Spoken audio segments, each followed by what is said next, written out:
Hi, my name is Megan, and this is Everything Lit.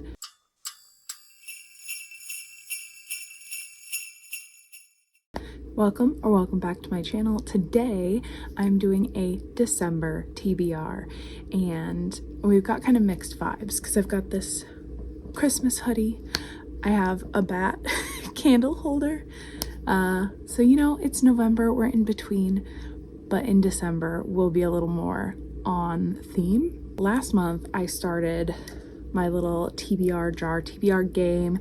I have a bunch of prompts. I decided that the prompts that I used last month are gonna stay out. I'm gonna, maybe give it 3 or 4 months to reset. I think for January, I'll put everything back in and just start over. I don't wanna do the same couple prompts every month just because I accidentally pulled the same ones. I have a lot of Christmas romances I wanna read, but I think I'm gonna start with this so that I can kind of put things on the list, and then I'll tell you everything else I wanna read. For December, I will pick 3 like I was supposed to last month, and then I got 2 and I was like, I'll just read both. And that was a mistake. So let's try this again. I'm gonna pick an orange one.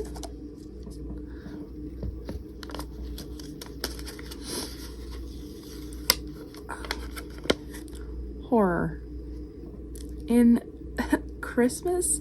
How dare. It's not like I don't have a whole stack of spooky books right over here. I think I'm gonna take the easy way out and I'm gonna say She is a Haunting by Trang Tan Tran. I actually almost started this book today on audio and then I changed my mind. So I will put it on for December. This is about a girl who is visiting her father in Vietnam. The house is creepy. I think he's redoing it to make it a bed and breakfast, and weird stuff starts happening. I think there's also queer representation, and this is something that, because I bought it in hardcover, I really want to read it before the soft cover comes out, so that will be happening in December. Let's do a blue one. It's really a relief to know that I won't get like nonfiction again. Books bought in 2023. So this is a prompt because on Goodreads, I have started keeping track of how many books I buy in a year. So I have a shelf for books bought in 2022 and I have a shelf for books bought in 2023. And this is going to continue until I stop buying books. I don't know. So I just need to pick a book that I bought in 2023 to read. Heck yes. So I think for the prompt of a book that I bought in 2023, I'm going to read Faking Christmas by Carrie Winfrey. This I did buy this year. It is a Christmas story that involves fake dating, and these 2 people basically decide they have to pretend to own his farm to make her social media job believe that, I don't know, they need to hire him or do like a spread on their thing, but he is recently divorced, and then apparently they get snowed in, maybe? I don't know what's going on, but I love Carrie Winfrey, and I haven't read one of her books in a while, and I really want to get to this. So, also, it's available on audio because I had to take a sticky note off this book. Last one, and then I'll just tell you about all the Christmassy romances I want to read.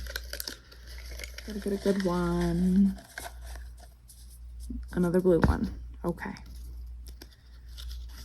And these colors, again, they have no meaning. I just used blue and orange sticky notes because that is what I had on hand. What does it say? YA series. So I need to continue on or start a YA series. I have the perfect book in mind for this. For YA series, I'm going to read Crimson Fortress by Akshaya Roman.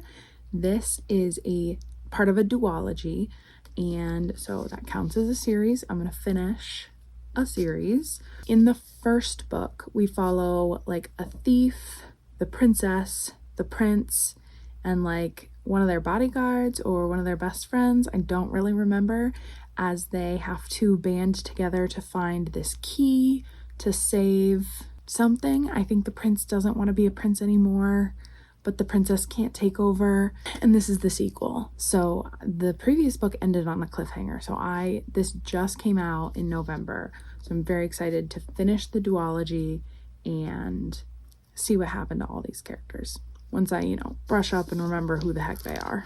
Oh, I think all 4 of them are siblings. Okay, so those were my 3 prompts from my little prompt jar. Very excited to get to those. I had the perfect books ready to go. Let's talk about basically my end of year TBR. I definitely will not get to all these books, but I want to. And these are going to be by genre. I would like to get to Wondersmith, The Calling of Morgan Crow. This is the sequel to Nevermore. This is a middle grade. The first one was magical, whimsical, amazing. It involves a girl who was supposed to die at like 12, and then she gets swept away into this other world and a magical competition, and it was just fantastic. I really have wanted to continue with the series. And another series to continue with is Eva Evergreen and the Cursed Witch. This is another middle grade about a 12-year-old girl who she is a witch, and in the first book, because this is another sequel, in the first book she goes to this little town and tries to earn her like witch license by helping the townsfolk and making this town better and like solving their problems. And in this one, I believe that they take on like the big bad, the overarching like villain of the first one, who is kind of just looming in the background, and in this one they are the antagonist. I would like to read Mistborn by Brandon Sanderson. I think so. If this year I was on a journey with V.E. Schwab, next year I might be on a journey with Brando Sando. This is a high fantasy about a world where like the evil villain, the evil overlord won, and now it's like 1,000 years after he won whatever that giant battle was, and how their world is. I think a band of misfits is like gonna do a heist.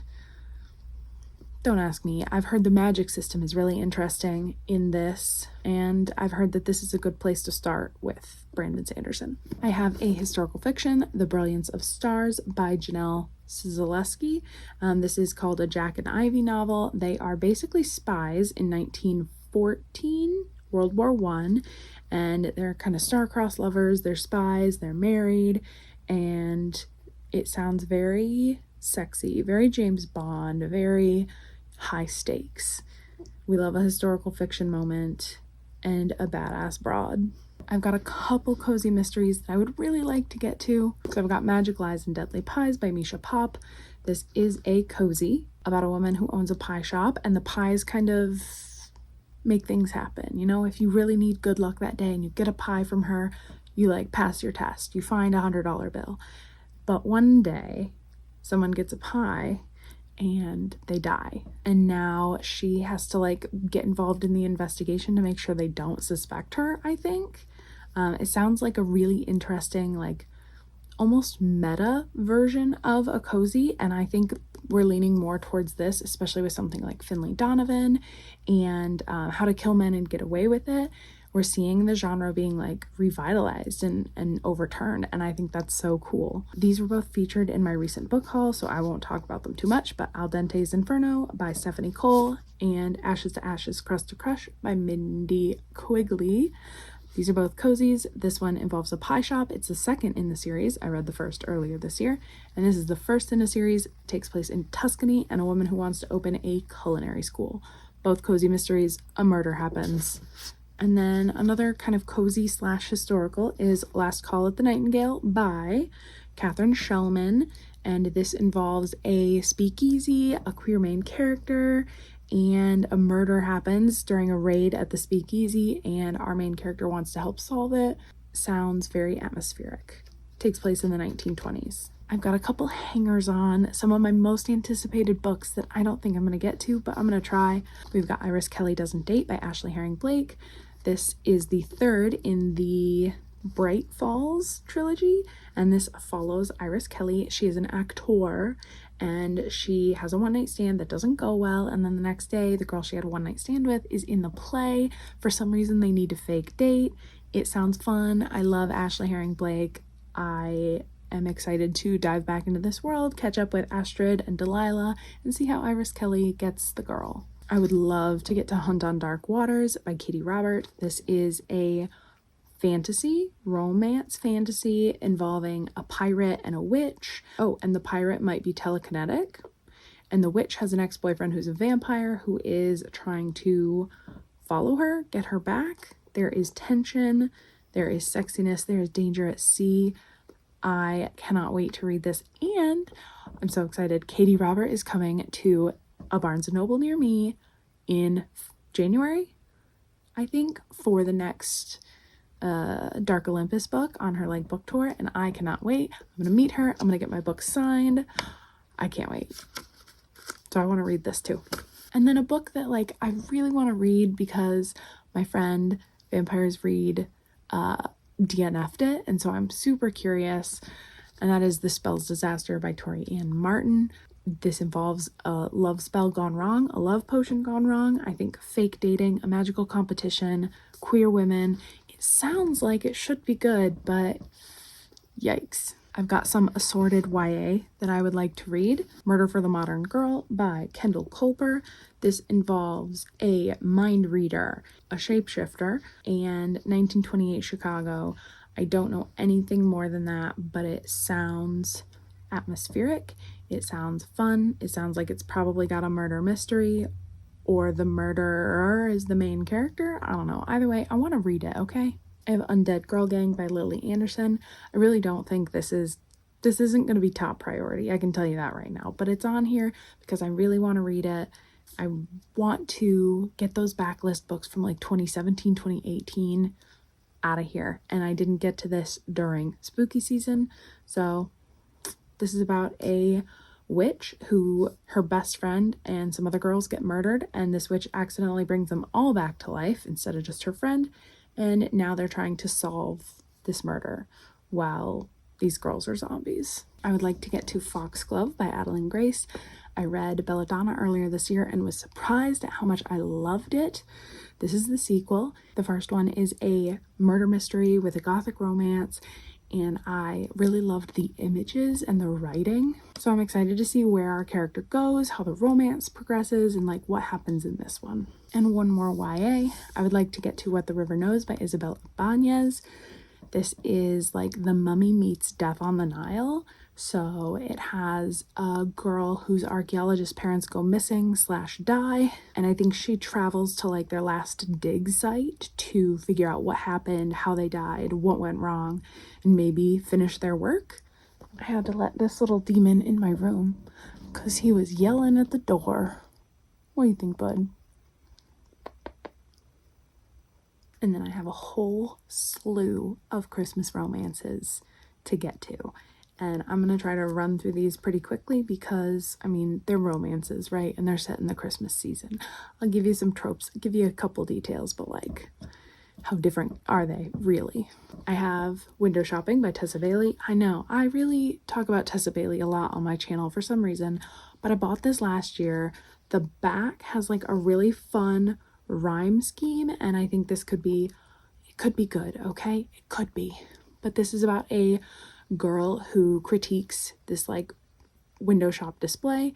The man she critiques it to is actually the owner, and so he hires her to fix it, and they're kind of grumpy sunshine, and they're both hot, so they fall in love. I have Just Like Magic by Sarah Hogel. This is about a social media girly who used to flaunt luxury, and now she's kind of broke. And then she plays All I Want for Christmas Is You backwards and accidentally conjures up a holiday spirit in the form of a charming and handsome, if offbeat, man. So she conjures this Christmas spirit, and he helps her, you know, figure out what the important things in life are, aka love. And a lot of these are books that I bought last year and didn't get to, but I've got a couple new ones, like Along Came Holly by Cody Hall.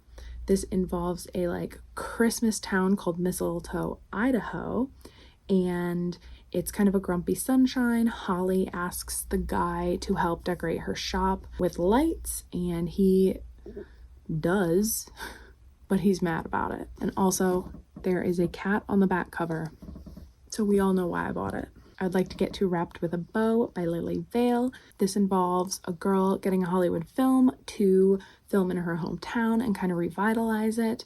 And I think she and the main actor sort of butt heads, fall in love. It's a romance. I would like to get to Finding My Elf by David Valdez. This is sort of a new adult romance about a guy home from college, and he gets a job as an elf with Santa in a mall, and I think he and a coworker start to fall in love. I have A Season for Second Chances by Jenny Bayless. This involves an older woman who goes to a new place on the ocean and meets a slightly younger guy, but I think this is definitely more about her finding herself because her marriage just came to an end. I would like to read The Christmas Clash by Suzanne Park. I believe this is YA, and this is about two people whose parents own rival booths in a food court in a mall, and then they have to band together to save the mall. Not them all, but the mall. Obviously, I would love to get to A Holly Jolly Ever After by Julie Murphy and Sierra Simone. This is the sequel to A Merry Little Meet Cute. I remembered it this time. This involves a Hallmark Channel-esque movie channel producing a new movie with a former boy band member and a disgraced figure skater. I would like to read Kissing Kosher by Jean Meltzer. This involves rival babka bakeries. Yeah, that's all I got. I would like to read Home for Christmas by Courtney Cole. This involves a girl who accidentally time travels back when she gets snowed into her family home, and she travels back to when the home was first built, probably figures out the meaning of Christmas. This is a romance, but it's kind of not. It's probably more like chick lit, but make it Christmas. I'd like to read It's a Fabulous Life by Kelly Farmer. This is It's a Wonderful Life retelling, but make it queer, make them lesbians.